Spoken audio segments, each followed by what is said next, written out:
Okay, so hello everybody.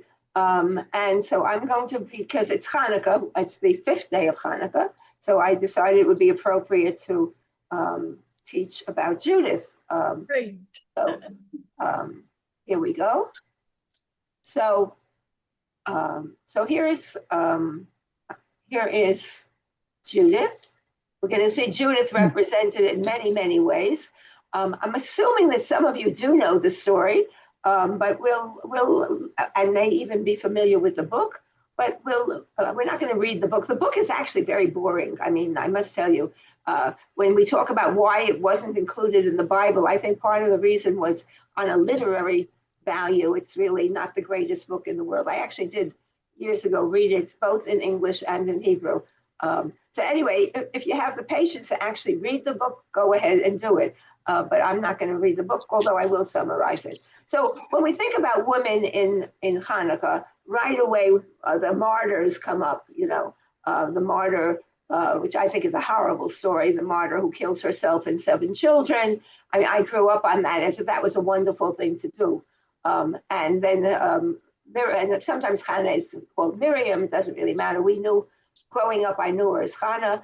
Then there's Miriam, who wants to avoid, she's going to get married, and so she wants to avoid the first night with the king, which is called Jus Prime Noctis, the first night, or droit, pardon my French, droit de seigneur, the right of the seigneur, the king, okay? So, and we've seen that motif also possibly with Leah, not Leah, with Rivka, in the Midrash I'm talking about, where she wants to get away from her father. And that's why she agrees so quickly when the servant comes to take her to Isaac. So they're even in the Bible, we have that. And then you have the whole idea of Judith, the temptress, who's a little bit like the story of Yael. And in fact, some of the art very often can be confused between Judith and Yael. Both of them kill the enemy. And so she is a temptress here. And there's also the tradition with the milk, which actually is also associated with Yael, that she gives him milk. But anyway, so we have here a whole tradition. So this particular page is that we see here is from the 15th century. And it's in a German Bible in Heidelberg. I can make it look a little bit bigger for you. Okay, there are bloodier ones. This looks almost like, but there are bloodier ones and better renditions. So the question is that the basic summary is, we've all heard of Judah and the Maccabees, but there's also Judith. And it's possible that the association of the book with Hanukkah is also because of her name, Judith, right? And it's Judah and the Maccabees, so why not Judith? So she's a young widow who slays the Assyrian general. And so, as I said before, it reminds us of Yael killing Sisera. And her celebration of victory in the book also reminds us of Miriam's song. And so, but we don't know the book from the Bible. It's from the Apocrypha. I'll talk about the Apocrypha a little bit later. And it's basically a historical fiction. It's not a real story. And some scholars even think that it's an allegory for the events recounted in 1 and 2 Maccabees, with Judith represented Judith Maccabee, and King Nebuchadnezzar symbolizing King Antiochus. Obviously, King Nebuchadnezzar has nothing to do with Hanukkah. So a lot of people say maybe this is an allegory. Okay, very nice. What I find fascinating is that there are Chanukkiot, which have Judith, okay? You could see her in this Chanukkiah holding her sword. This is always, this is always the rendition. And here is Holofernes' head, okay? And sitting on there is the lions of Judah, right? You very often have lions in Chanukkiah. Interesting. This is the 19th century.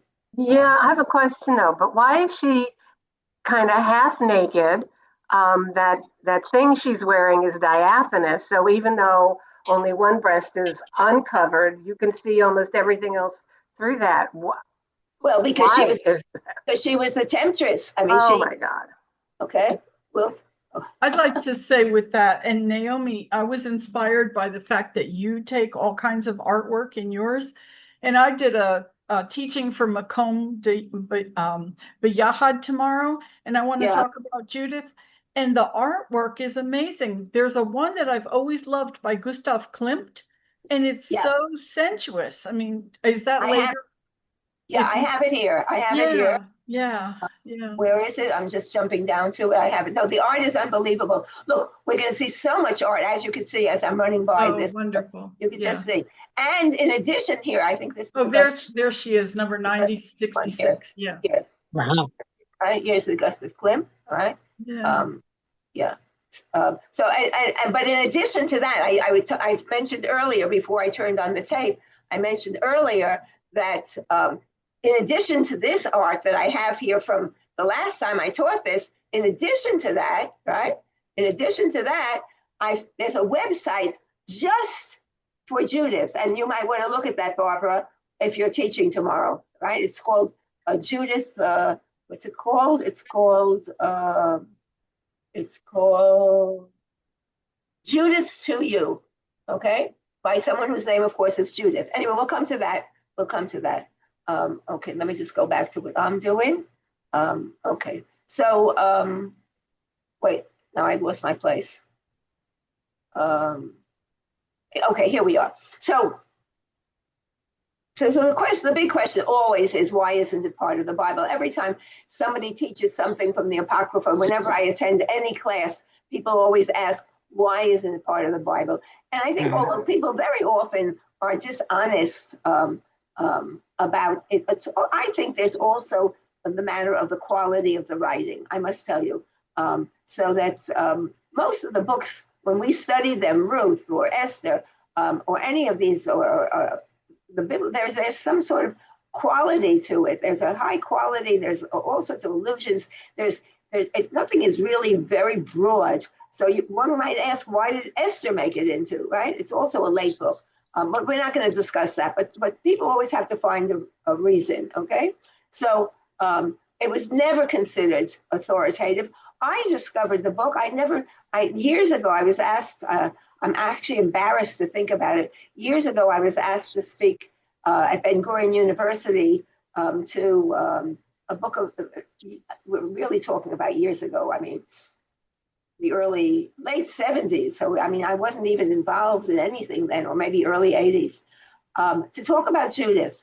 I didn't know a thing about Judith. And I found Judith actually referred to in the Talmud. And I found parts, this was the days before the internet and everything. And I found parts of it appearing in secondary sources, but not the book itself. And then much later, I'm looking back, I'm so embarrassed for what I did when I was so much younger. But okay, there's nothing you can't change the past. And by the way, most of the people were falling asleep by the time I finished, because I must have been the most boring person ever, talking about something I knew nothing about, and over preparing, of course. I just thought about that now. Pardon me, but this will be now captured for eternity on YouTube. Okay, so it probably was written during the Second Temple, but it was never considered authoritative or a candidate for canonicity, right? And there's no reference to it any place, but it is referred to, this is wrong, it is referred to in some of the later rabbinic literature, all right? And the reason for the lateness of its composition is maybe it was Greek origin, no one really knows, and also the fact that it was the open support of the Hashmonean dynasty, right, to which the early rabbinate was opposed, and perhaps the fact, as you pointed out, this picture, perhaps the seductive nature of the character, the fact that she is going in to seduce someone, and very brazen about it. Okay, so this might be the reason for its exclusion. The connection, of course, with Hanukkah is probably is connected to the original book. It's dated to about 100 BCE. Remember, the reconstitution of the temple was 164 BCE by Judah the Maccabee, all right? So we're talking about 64 years after, all right?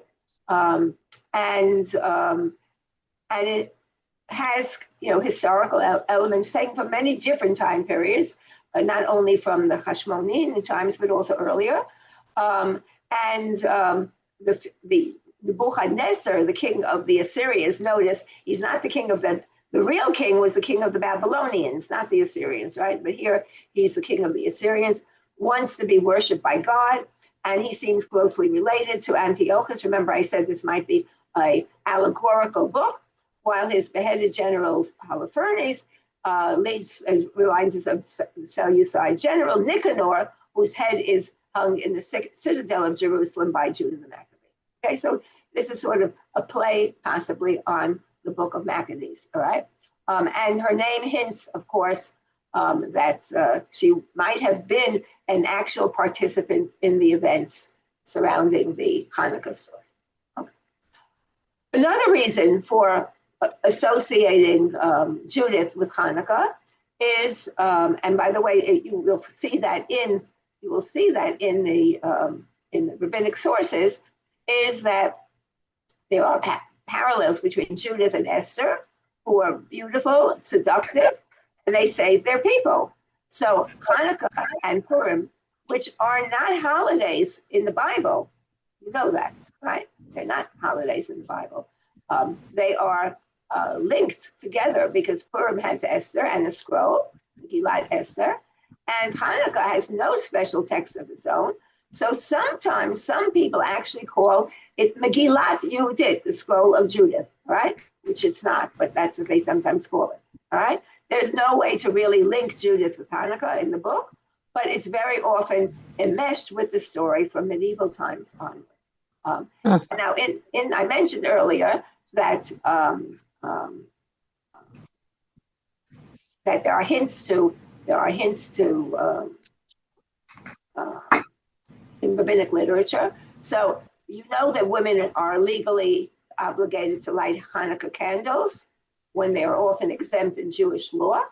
From other times, in other words, women are legally obligated, right? In other words, it's not voluntary. Some things are voluntary. Or sometimes people in ancient traditions, they're not even supposed to do, but they are obligated because they were also in the miracle, all right? She'af hein hayu ba'oto hanes, all right? And Rabbi Solomon ben Isaac, that's Rashi, but when he discusses why women as well as men are required to, what? They were part of the same miracle. When the Greeks agreed that Jewish virgin brides were to be bedded first by the women, a woman brought about the miraculous rescue, okay? Who is the woman? We don't really know, all right? But maybe it's a reference to the Miriam that we saw before, when virgin, or maybe we don't know who the reference is to. Rashi's grandson,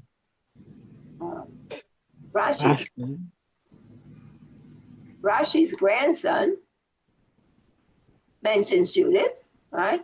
And he's quoted as saying that the chief miracle of Purim came about through Esther and that of Hanukkah through Judith, right? So this is Rashi's grandson, right? He says that women were also in the miracle, right? We saw that before. Means that they were saved by them. And it is written in the Megillah by Esther and on Hanukkah by Judith. Okay, so he interprets that to mean, right, in the Tosafot, he refers to that, right? B'chein b'Megillah al yedei Esther, u'b'Hanukkah al yedei Yehudi. Okay, so in other words, Rashbam interprets Rashi to mean that includes Esther and Yehudi. So we have, whoopsie daisy. Where am I? I don't know how that happens. Where are we? Here, okay. And then also the Chanukiah, okay? There are a lot of Chanukiot where you have connections with Judah the Maccabee, and we have all sorts of things. You could go into the Jewish Museum and find some of them. And let's look at this one here. This one we saw already, right? Mm-hmm. Okay, we saw that one already. Here's one with another one.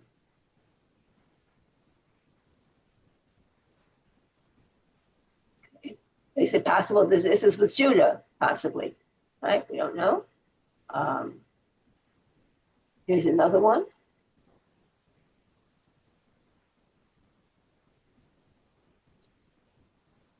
There are also bench-style menorahs, all right? Bench-style menorahs is what we just saw before. And she holds an enormous sword in her right hand. Look how big it is relative to the picture. And she dangles his head in the left, okay? She says here, her smile, the description here of the art, her smile is the first overt expression of a woman joyously triumphant I can recall in Jewish art. See the smile? You see her teeth. Okay, here's another one.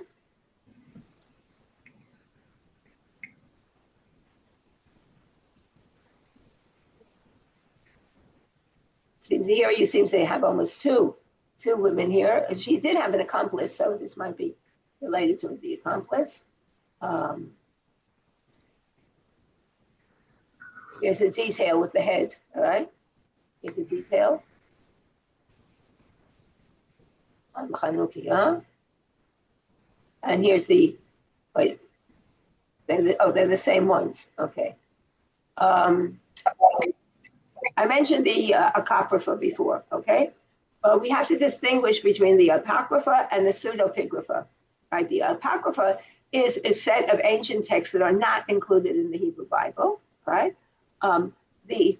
Interestingly enough, the Egyptian Jewish community, which was based in Alexandria, did include them. I keep talking. I'm muting whoever every time I see someone talking. Okay. What did I start to say? The Apocrypha is that's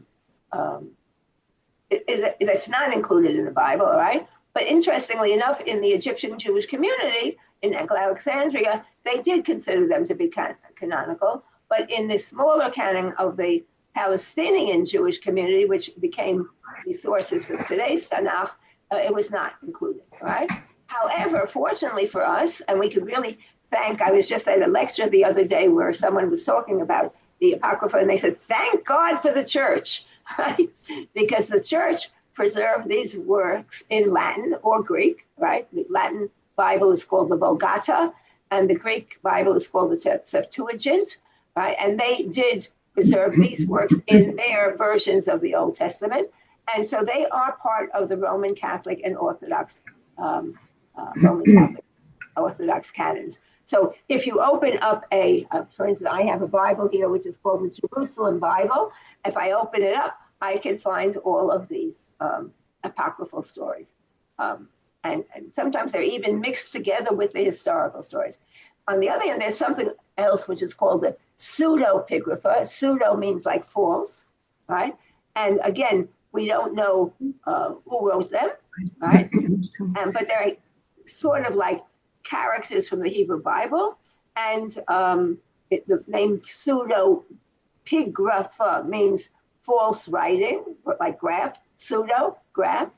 And these texts are from the same period, and they are all over the place. And there are some texts which do still exist, but they're less known, and you don't see them that often. Okay. In the Book of Judith, you have lots and lots of allusions to other biblical works, Deborah and Jael, the revenge of Simon and Levi. She goes on in the book how wonderful Simon and Levi were for killing all of the people in Shechem. Okay, this particularly enraged me when I was reading the book. And there was one year that someone asked me to teach the book. That's why I know how boring it is. I actually taught the whole book.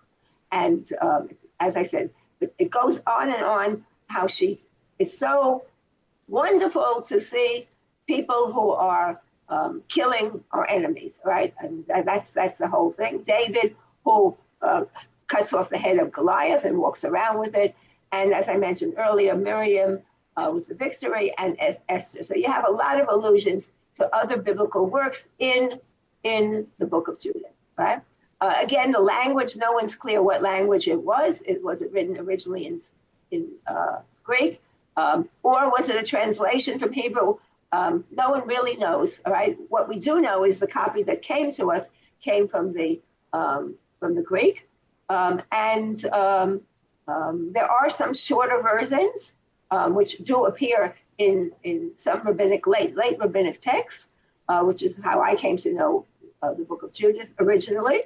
But they're much shorter. It's not the whole book.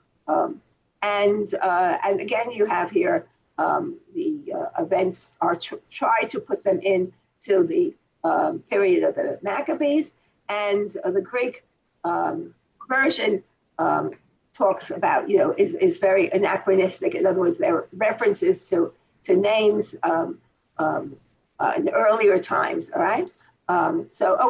So people don't really know that much about the book, but people are, of course, fascinated by it. Who are the main characters in the book? There's Judith, right? A very pious woman. She's the daughter of Merari. She gets a whole big, at the beginning of the book, a whole big introduction to the family of Simon, a widow of Menashe. She uses her charm, right? She's very, very, before that, her piety is discussed is discussed in great detail. She uses her charm and finally behaves. So this is the plot here. She has a loyal maid who takes care of her needs, but also accompanies her on the trip to where Holofernes is. Holofernes is the villain of the book, and he's a soldier of the king, and he is supposed to destroy the rebels, and Israel is the target of his military campaign. Then the Nebuchadnezzar, who appears in the first part of the book, and then a Bagoas, an official of Holofernes, who discovers the head, and Achior, a courtier who warns the king of Assyria, who says how powerful God is, our God, but's mocked. But at the very end, when everything is revealed, he's the first one to praise God. The book, the first 7 chapters are written in a chiastic structure. You will know it. Remember what a chiastic structure is? A, B, C, D, E, E, D, C, B, A. This is a chiastic structure with usually the most important stuff in the middle, right? So here, the E's and the E's would be the most important part of the book. So you have here this structure here. Judith's village is called Betulia, which in itself is an interesting name. What does Betulia remind us? As if Betulia is a virgin city. There is no such a city, Betulia. And the whole first 7 chapters are the campaign against Betulia, and the people want to surrender at the end. In other words, Israel is terrified and they want to surrender. And here's where Judith comes in, right? She's not mentioned at all in the first half, right? At all. And so what happens is that the town of Betulia apparently guards the route of access to the army, to Holofernes' army, right? And they are camped not too far from Betulia, and they have laid siege to Betulia, cutting off its water supply. And so after this long time, they want to surrender, okay? And it looks as if they're going to surrender, which means they're going to give in, and they're going to be possibly the path to Jerusalem. Okay, so chapters 8 to 16, and this is the interesting part, and this is the part that I know, but much better than the first part, is I reading it once from 1 to 7 was enough for me. So you have here again, look at the chiastic structure: A, B, C, D, C, B, A. So D, the most important part, is the beheading of Holofernes. So chapter 8 is the introduction of her plans to save Israel. Okay, then they leave Betulia, and then she goes and beheads Holofernes. They return to Betulia. She plans the destruction of the enemy and some conclusions about Judith at the end, all right? Which is a very long paean to her. Am I pronouncing it correctly? Paean or peon? To her. One chapter. Look at this, 25 verses. That's a long conclusion about her. Now all right, in art, okay, so the character of Judith is larger in life, and that's why there is so much about her, all right?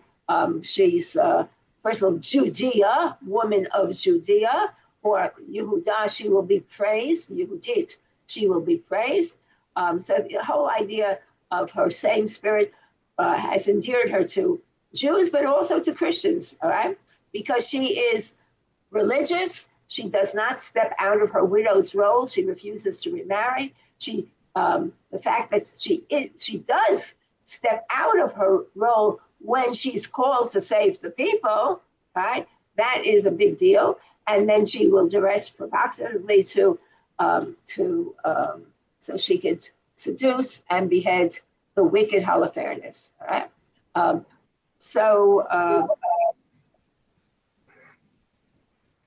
somebody want to say something? No, okay. So by the way, it also reminds us a little bit of Haman, right? Holofernes, and Esther, pointing, you're the one, right? And then what happens? He's then hung with his sons. When we start looking a little bit at art, okay? So we have here lots and lots of, this is art that I found by myself over the years, but then I'm going to show you a wonderful website. So you have here, I believe this is in the Met. No, this isn't Moscow, sorry.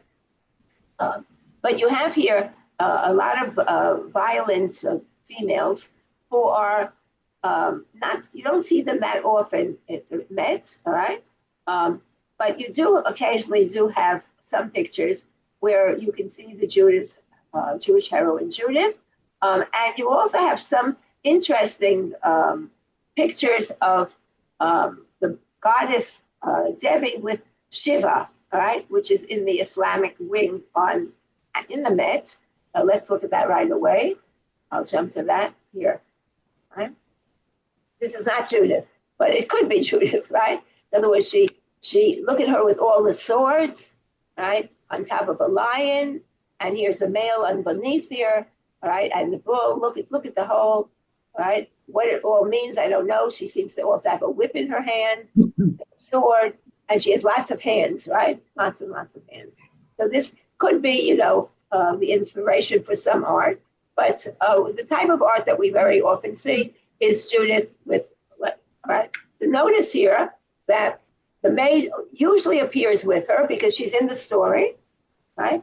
And so you have here this youngish woman. Her breasts are somewhat out there. And here is her maid in the background, right? Here's another picture. In no particular order, 14th century from a Bible, right? And here, this sort of looks very Eastern, doesn't it? The art looks very Eastern, very delicate, but it's from a French Bible, all right? From Pest, Hungary, 14th century. Here's another one. This is Botticelli, right? And here they're going back to Betulia, and the maid is carrying on her head, like a good maid, right? Carrying on her head the head of, here's another one. This is 15th century, the discovery of the body. So here, when we discover the body, what do we see? What do we see when they discover the body? What's missing? He's naked and headless. He has no head. There's no head, right? In other words, why is there no head? Because they have taken the head back, okay? It also looks like he was totally prepared for seduction because he's totally naked and So Right. he knew what he was after. Oh, yeah, yeah, yeah. He was after her for sure. Oh, yeah, yeah, yeah. Yeah. Right, right. So here's another picture. This is Cranach the Elder. Lucas Cranach the Elder. Okay. We'll get a look at the pictures very, very quickly. But just to show you, they all have the same same thing and so much. Right. This is one of my favorite ones, and this is a favorite one. You'll see in a minute why it's my favorite one. It has been imitated very, very often. And here's an imitation. Okay. And here's some more. All right. This is Artemisia Gent or Gentileschi is really a very interesting picture because she was a rape victim.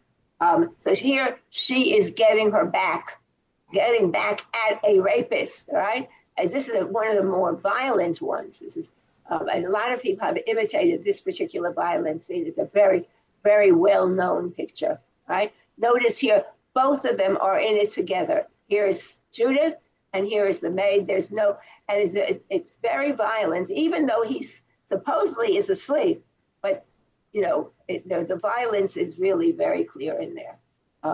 And so you have here people who have imitated it very often. The picture, a lot of people have imitated this, and they call it Judith. This is Judith's Revenge. So here you can see the different pictures here. This is an imitation of that, right? And here, right. So this is they're even there's even a satire in that particular picture, right? Here's a Sesame Street version. I mean, I'm saying this as a joke, but it's such a well-known picture.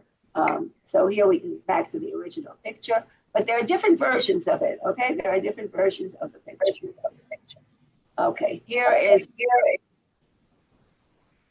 does somebody want to add something, or just or people are just talking? Okay, so here's another one. Here's another one. Okay, and I'll just go very quickly through them if something catches my eye. Right. Notice again the maids, they're all there together. And now she's back in Betulia, right? She's back in Betulia. The long road trip is over, and this shows the head to them, all right? And so now all of them, soldiers now see that Holofernes is dead, and this is a sign that now things are going to change for the better for the people, all right? Here's another picture. Here's, again, now we have sculpture, all right? This is Donatello. Here's another one. This is also, I think, Donatello. This is at the moment, right? At the moment. She hasn't killed him yet. This is the moment. You can see. And here's the base of the statue, all right? So there's like a drunken bacchanal, and this is the party. Okay. Here's another one. This is, even though it looks very modern, it's 16th century, 15th, 16th century, right? Here's another one. This is 18th century. And here's another one. Okay, you're probably getting tired of them, right?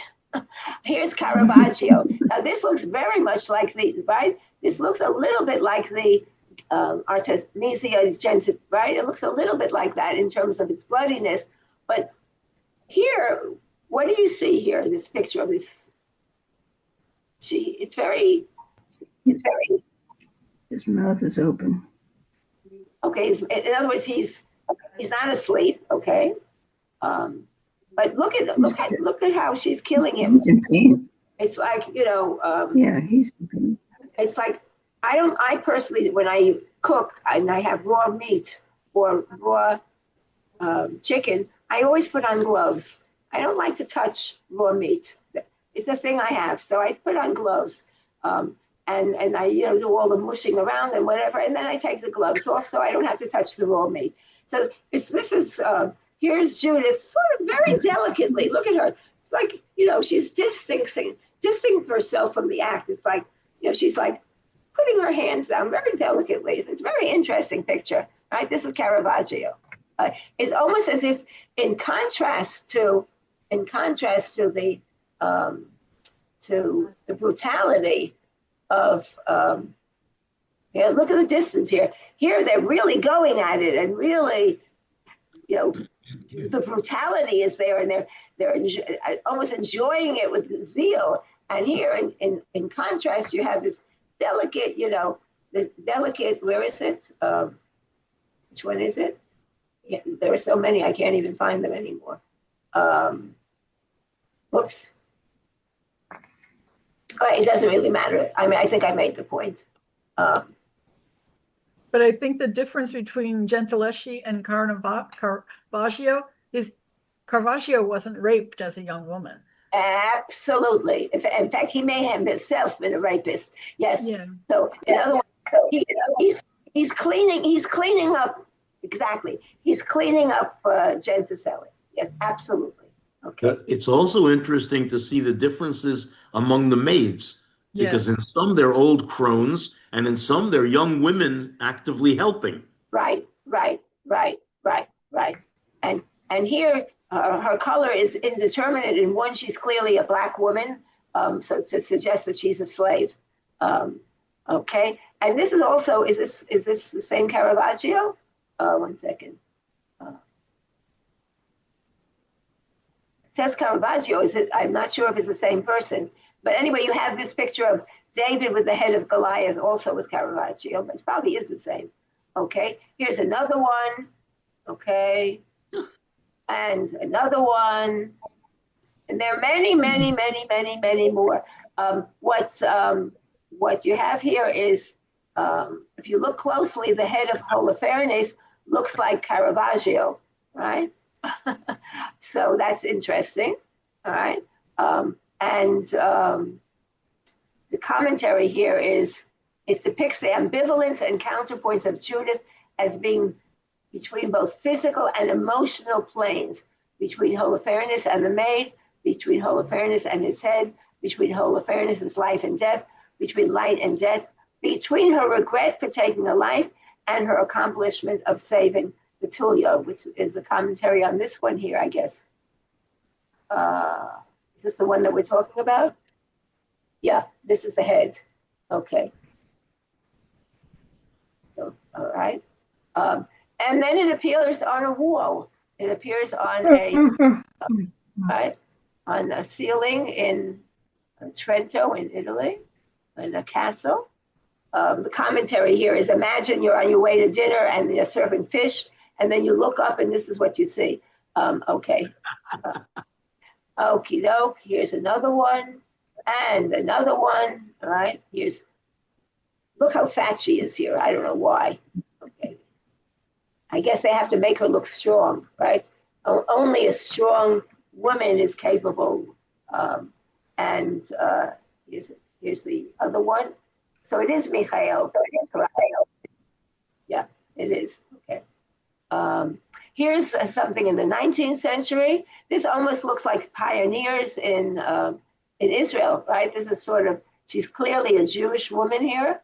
And this picture is going to be picked up later in some of the portraiture that we see later on, not here necessarily, but it is picked up in some of the pictures here. This is also 20th century. Here's the Klimt ones that we looked at before. And here's a modern one. Right? Here's a modern one. Here's the whole picture. I just wanted to show you the commentary here. All right. Here's a modern picture. Okay. And here's a bronze, 2016, a recent bronze.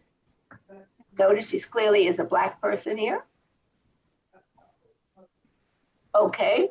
Oh, it's also interesting is that Judith is a liar. She lies, right? But she's a good liar. Okay. So in other words, at the beginning, she petitions God for deceitful words, right, that will wound those who have planned cruelties, right, against the temple. So she is like Rebecca, she's like Tamar, she's like Shifra and Puah, she's like Moses' sister, she's like Rahab, she's Yael, she's like all these women who have praised, and her names appear there are references to all of these women in the book. And now we come to something really interesting, and this is this Judas 2, all right? Judas 2U, and you can look it up afterwards. And so with no further ado, I'm just going to show you some pictures from there. But these are old pictures. She has been keeping this up for years, all right? Just show you some of the pictures that appeared there. Okay, so now let me stop the share here. And now we're going to go into her, how are we doing time? We have plenty of time. We're now going to go into her website. Let me share the screen again.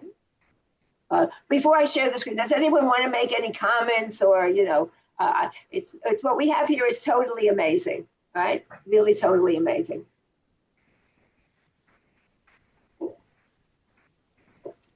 And if we had to summarize the art, could we summarize the art before going on?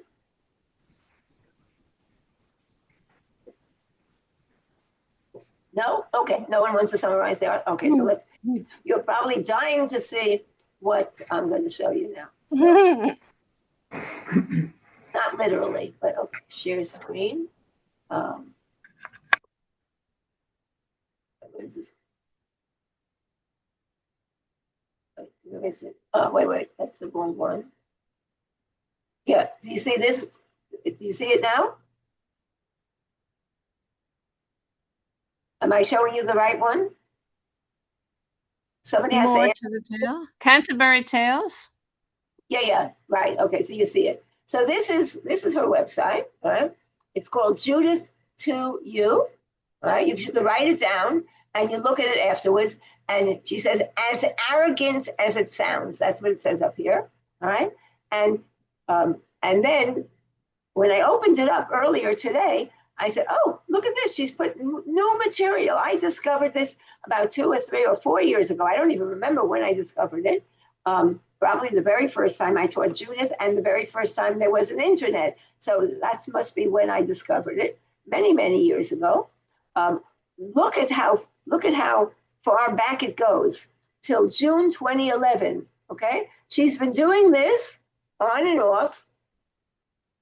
She's been collecting, right? Do you see what I'm showing you? All these years, she's been collecting stuff, right? And then she stopped for a while. She didn't do anything in 2023, but her last posting was in September 2024, all right? So I don't know if she's put anything in this year, but she explains here that she says, the title says, my name is Judith to you, and it says, arrogant as it sounds. That's what happens when a giggly little girl is bestowed a heavyweight name like Judith. But it's time to own my name, to be Shakespearean and wonder, what's in a name? To learn about the artwork inspired by the name, to contemplate how a widow in a gleaming gown can decapitate a brute and not muss her nails. Join me in the bumpy ride through history and art, social change, all in the name of Judith. Okay, I strongly suggest that you go into her website and that you look at it, okay? So I, who studied literature, and I, who certainly read the Canterbury Tales in a course that I took many, many years ago when I was in college, did not remember this, all right? But first of all, she starts by showing, what does this picture remind you of? Although it's Judith. Cinderella. Okay, Cinderella, but who else? It reminds me of the picture of Bathsheba. Wonder Woman.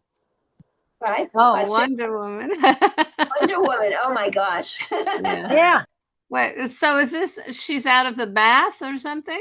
Yeah, that's what it reminds me of, Bathsheba coming out of the bath, but it's not. Judith adorns herself. This is when her maid adores or adorns? Adorns with an N. I think she adores herself too. Possibly, right? That's what the picture looks like, okay? Yeah. And here's, there's a whole set of pictures here, right? They're beautifully done. Yes. Okay. And these are all new things that she's added. I've never seen them before. I mean, I looked at them before, and I was absolutely amazed by them. Right. All right. Notice how she's coming back dancing. It reminds you of Miriam, right? Miriam dancing with the timbrels. I mean, this is how she's coming back with someone's she's head. wearing her Louboutins, those red shoes, those Right. very expensive red shoes. That's what she's Yeah, wearing. yeah. Look at the that. heel. Right. Yeah. The details are amazing. And here's the bloody head, right? In the pink, right? Why is she so popular in Christian art, not in Jewish art? And Jewish art is more recent, but Right. Well, in Jewish art, so actually, I have a picture someplace which I didn't have there. I know where it was. It was when I compared Tu B'Av, and God knows where that is. I have a picture, a modern picture where she's depicted. But this is who does she say this artist is? Did she say who the artist was? Flint. Flint. Right. Inferior to Flint's earlier work because they're missing the sumptuous backgrounds. Okay. So this is. That would save us, Okay. We printed from a book called Judith, okay, with art. But she also mentions after the Canterbury Tales discussed yesterday, right? So William Flint, 1880 to 1969. Okay. All right. The book was limited to 875 copies. Amazing. It can be found in antique booksellers. So apparently he had other pictures that he did besides that. Okay. But this is what caught my eye about the literature. Okay. That Judith is mentioned in the Canterbury Tales. Anybody else study literature? Remember that? I don't. No. Okay. I studied English literature, but don't remember it. So Dame Prudence, who I do remember, right? They debate how to seek retribution from an enemy who beat her and their daughter, using many proverbs and quotes from learned authorities and the Bible to make their points. Mellowby makes 5 points, and Dame Prudence rebutes. Okay? Rebutes.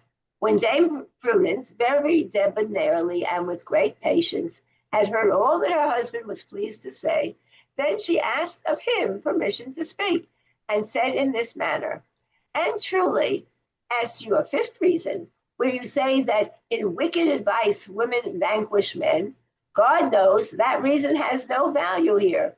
For understand now, you ask advice to do wickedness, and if you will do wickedness, and your wife restrains that wicked purpose and overcomes you by reason and by good advice, certainly your wife ought rather to be praised than blamed. Judith, by her good advice, delivered the city of Betulia, in which she dwelled, out of the hands of Holofernes, who had besieged it and would have entirely destroyed it. And she wins the debate in there. What's missing in this story? What has been censored here? The murder. The murder, right? Judith by her good advice. Right, exactly. Well, talk about euphemisms. Okay, fast forward to 1930. This is very nice. So here we see other pictures. Okay. Look at the shimmering of the right. cloth. Wow. Really amazing. And here's the head. The head is not so gruesome here, right? Right. Younger. Right. Not so gruesome. Darker. No blood. No blood. It's also not emphasized because it's dark and there's a dark background from the robes, whereas Judith is clearly the emphasis. Right. Wow. What she's wearing, yeah. Lots of long hair. Can you imagine? The maid looks like her twin. Yeah. Could be the same one, posed for both. Maybe she looks younger here. This is a really young looking maid. Yeah. This is also Flint, okay? This is also Flint, 1913. 1913. Yeah. That was an illustration for the Canterbury Tales. Yeah. Right. Illustration for the Canterbury. So maybe that's makes a why. mess. What's Maybe the that's next why one? it's so clean. Why it's so cleaned up, right? Oh, the pre-Raphaelites, right? Um, I don't remember if you remember my showing you once a pre-Raphaelite picture of Jezebel, where she really looks amazing. Okay. Judith is enchanting with her thick braid of hair. The mural looks away, right? She looks away from the severed head, herself from the violence of preparing for her next move, all right? Okay. Cool. Here, Judith makes, here there's blood all over the place. This is Vincenzo Damini. Vincenzo Damini. Okay. Judith the dancing Oh. queen, right? She says she has Abba on her mind today. Judith She dancing. looks like that Israeli philanthropist. What's her name? Oh, Rosenthal? No. Nina Rosenblum. Penina. No. She's Israeli. She's a doctor. She's got long hair like that with bangs. She doesn't cut her hair to suit her age. I don't know, but there's Penina Rosenblum, who she looks a little bit, but anyway, it's not. Okay. Oh, but look at Holofernes has very long hair. Yeah. The better to pull you by. Here she has Dancing Queen. Abba. Right? Okay.